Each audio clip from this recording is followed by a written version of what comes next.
just thought I'd share with you. I don't know if it's a quick tip or whether it'll come in handy for a few of you. I was struggling to find any information online about actually lighting up my fireplace.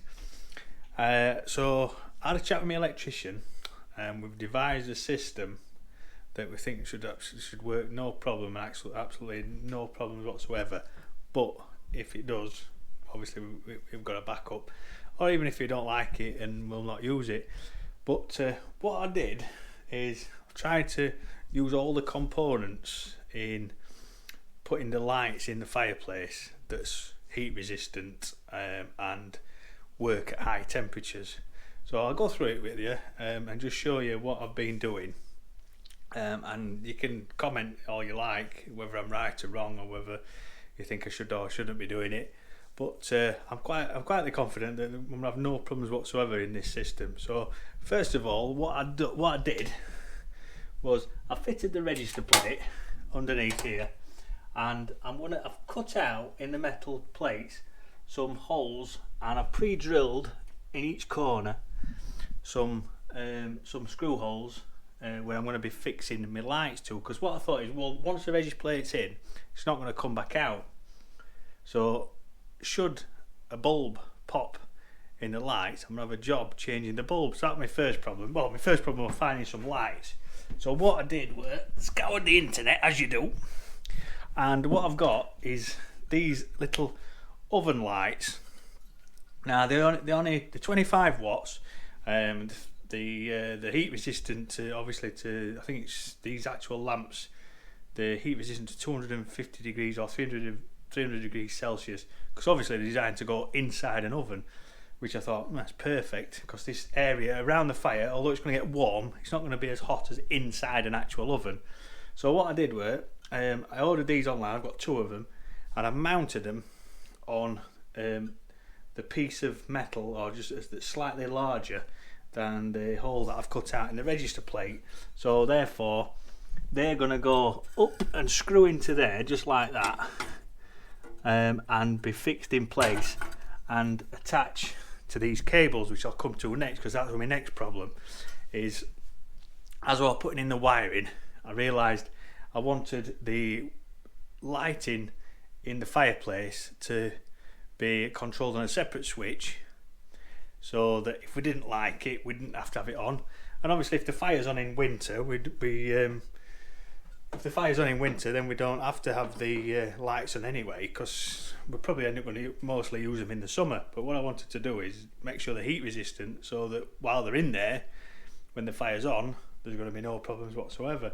So what we did is, coming up this wall here, we've got the mains ring circuit socket. It's going to be a double socket on there.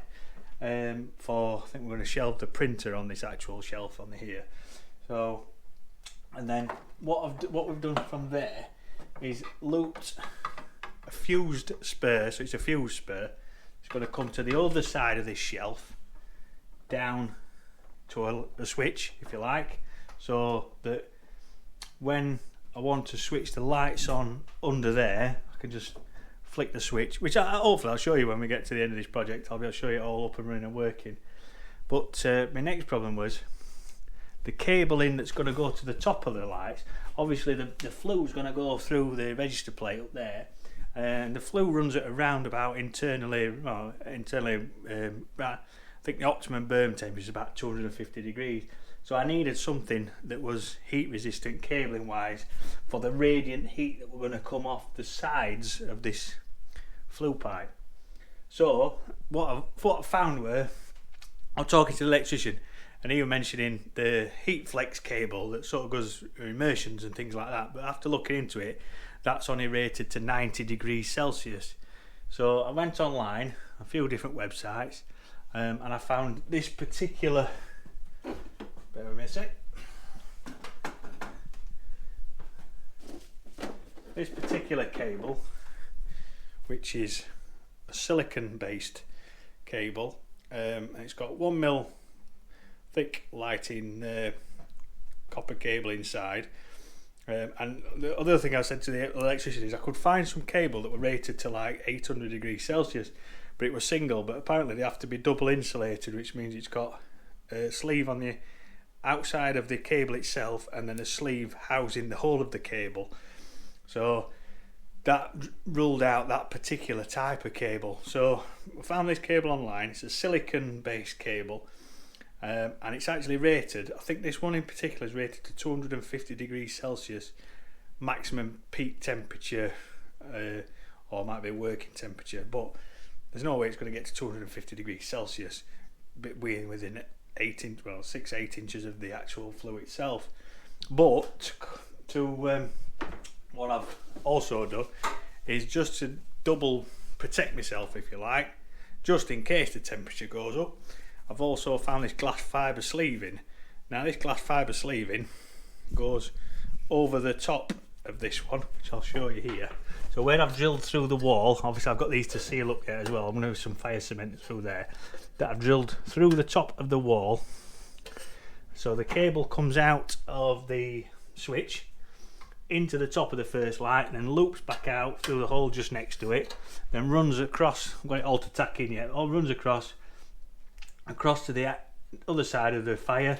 So I've kept as much cabling out of the fire enclosure as possible, so it's on the outside of the fireplace, in between the actual bit what's behind the mantelpiece, if you like, but it's all heat sealed off, and then it runs out, and then so there's my cable. So all we've got to do then is put the connections on them and connect them to the top of the lights. So when it all goes back on, all the lights are interchangeable, and they'll drop out if the bulb blows, because occasionally you do get your oven bulb blow, don't you, so you have to get to it, and then everything, there's literally the cables on the left hand side run straight to the left, and the cables on the right hand side run straight to the right hand side, so there's nothing around this area, so you can see it's going to be quite a distance away as far as heat, and seeing that the sleeves are rated to 600 degrees Celsius, I can't see any problem whatsoever.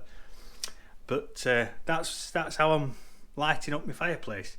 So we've literally got all the cabling in now. So I've kept my ring circuit. I've got a double socket over that side. I've got a double socket over that side. So what I've done is come out of that, looped into that one, and that goes up and over, loops into my socket for the back of where the TV is going to go. Comes back out of there, loops back down, then it goes into a socket that's going to go on that wall, and then it comes out and into the socket there. So the actual sockets that we've installed have gone straight into the ring circuit of the house, nothing on a spur. So the only thing on a spur is the switch for the fireplace lights. It's going to go on a fused box just next to the double socket there. So worst case scenario, if something should go wrong, melt, anything like that, short out, that fuse will go first, so there shouldn't be any problems. But if I'm wrong, I'm sure you'll all let me know. But you have a look online. There's a hell of a lot of problems, and I've asked in a few places as well, in various different. The particular one is where I bought my fireplace from, and they say they have real trouble in trying to light up fireplaces for customers because they can't find the right materials. Now, I've done a hell of a lot of research into this, so hopefully I've found the right materials. We shouldn't have any problem. But I thought that would be a quick tip, quick update. And the next one is I'll give you a review on these particular lights. That one's not actually my main ceiling light. I'm just testing it out. They work via Bluetooth for the that's going to go into the alcove. So I wanted to test them, how they worked and how they connected together via Bluetooth mesh.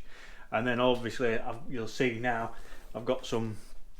I didn't want to put insulated plasterboard on the ceiling, because that'll drop it 25mm, which would bring it a bit too close to the top of my bay window, which means I wouldn't be able to get a curtain rail in. Well, the missus wouldn't have a curtain rail, she'd play all the hell up with me.